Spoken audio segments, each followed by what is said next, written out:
to be able to walk to a game. Tell you what, I'll show you my house. I'd love to be able to walk to a game. What I've seen around ballparks now, they're in different situations in downtowns and other places, but they've actually improved areas and made areas more exciting. So I think that's really a personal preference. If you're asking me personally, you're probably asking the wrong person. I would love to live near a ballpark. What's the benefit to the community right here? In terms of the benefits to Fremont as a whole and the county as a whole. No, he means and here, this community. And to the county. Well, I think there's actually, when these projects are done, they're not just looking at a mile radius around the project. They're looking at what's good for Fremont entirely. So this is going to bring tens of thousands of jobs to the area in terms of construction jobs. So, we want to ask more questions, okay? You know what? Maybe the best way to answer this is the city of Fremont is going to do their own economic study. Hopefully, economically, it'll show that they do an independent economic study. We've done our own. It's on the website.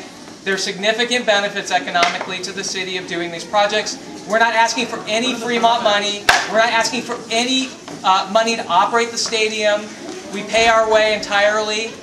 We're going to be here for a long period of time. So you'll see that in the economic study. Can you give examples of any neighborhood that's in the vicinity of a stadium that does not look like a blighted area? Yeah. And two, a stadium that's operating that's not sucking public money? Yeah. In terms of, well, let me. So the question was, is there any other stadium operating near a residential area like this? Is that correct? No. It does not look like a blighted area. It doesn't look like a blighted area. It does not look like a blighted area. Okay. So in terms of areas that don't, stadiums that have been built that don't look like blighted areas around them, downtown San Diego, Arlington, Texas, San Francisco, and basically every stadium. And in terms of a smaller community, very similar in size to Fremont, because people have asked that. A lot of these stadiums fairly have been built, in downtown areas. But Arlington, Texas was built.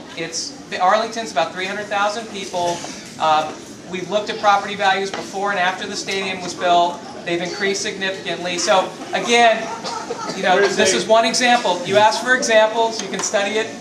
A stadium that is not sucking public money once it's running. Or services, city services. A stadium that's not sucking public money once it's up and running. Most of the support, and this happens almost in every ballpark outside of California, most stadiums are supported financially when they're built by the county or a city. We're not asking for any of that. We're also not asking for any operating funds, and we won't be getting any. What about city services? We will be paying for all our own city services, whether it's police, fire, etc. That will be in our contract with the city of Fremont. That is not a given. I attended the city council meeting on Monday, and they said the city planner was asking the mayor and the council members, is it going to be a viable business decision still? That is still up for discussion. It is not a given. I just want to make that. When you said that it's good, it makes economic sense for Fremont, that is still not a given. Okay, let me. There'll be an independent analysis by the city that we can all consider. That's fine. No, that's what we said. You can't state that as fact. Oh no. Okay, let me state what I can say. We've done our own study that's on the web, and that obviously the city has to do their own independent study. I agree. Exactly. I agree with you. So no, and I think I did say the city will study it economically, and that will show the benefits to Fremont. And that's not something that we're involved with. So that's Raiders and other, are staying at Oakland Stadium. So I don't understand why, why you can't stay there. That's my first question. Obviously, we have a lot of concern on the environment, on the traffic, and so forth. So how are you going to address those issues? You want to repeat it? Yeah. So your question is, why can't we just stay in our current facility in Oakland? No. How are you going to address traffic and environment? How will you address traffic and environment issues? And also, how will you? The traffic. She also asked, how will you address? And also game time, protect the community from people parking here. How will you address traffic, game time issues surrounding the community? Environmental concerns, those things. Pollution. Those all get studied.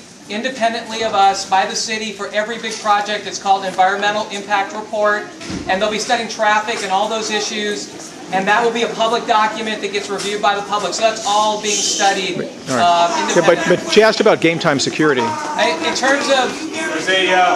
The next question is up here, and try to answer as best as you can. I have two questions. One is that, if you've seen the surrounding areas where in Oakland, where the stadium is, and if you compare that neighborhood to this neighborhood, I'm sure you'll see a big difference in the neighborhood. Do you think that that's our main concern, that we don't want our neighborhood to go in that direction? Number one. Secondly, let's say even if the stadium is built and for some reason, a few years down the road, you decide to move out of Fremont and go somewhere else, what happens to that stadium then, if it's built here? So the question centered around the neighborhood in Oakland now that surrounds the Oakland Coliseum, and that you don't want your neighborhood to go in that direction down here. And the second part again was... If the stadium does get built here, and let's say for some reason, few years down the road, you decide to move out and decide to go somewhere else, what happens to that stadium? The second one is, if we do build the stadium here, and then the A's decide to move in a few years, what happens to the stadium at that point? Yeah, what's the lifetime of the stadium? Okay, let me answer the second question first.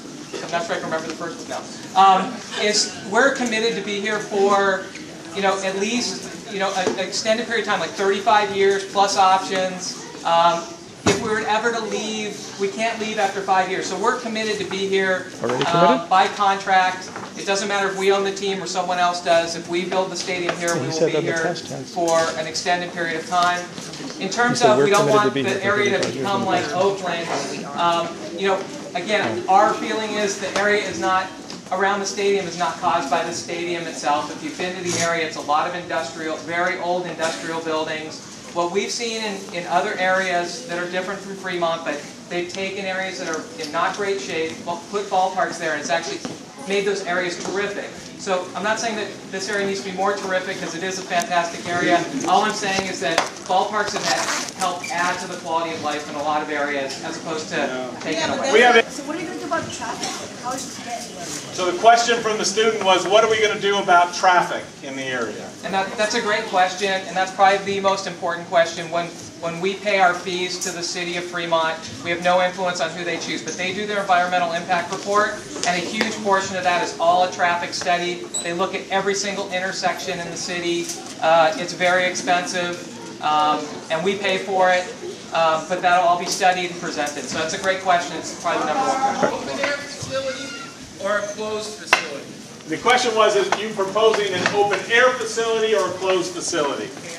The ballpark would definitely be an open air facility, and as part of the environmental impact report, the things that they will study will be light issues and noise issues. Those all get studied in that process with an open air stadium. So, are you aware that the 680 zone, where we are standing today, as well as the area that we're proposing for the stadium, is a high-shade zone for any kind of an earthquake? That's number one. So the first part of the question is about the earthquake situations. There's a second part of the question. Considering it's an earthquake zone, we are proposing to put a public, a stadium in there, which is, 30, 40, 50,000 people.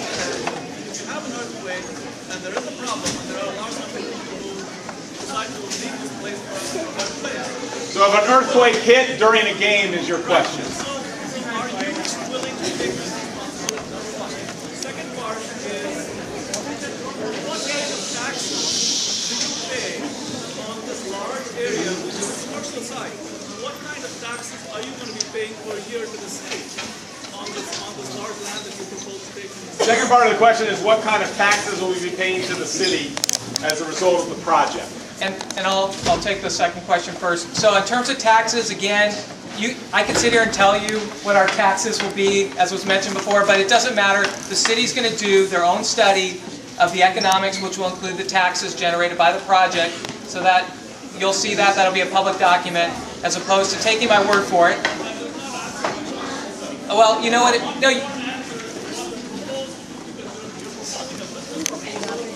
You can look. Yes, you can look online. We actually have our economic study that is online with the city of Fremont that we prepared.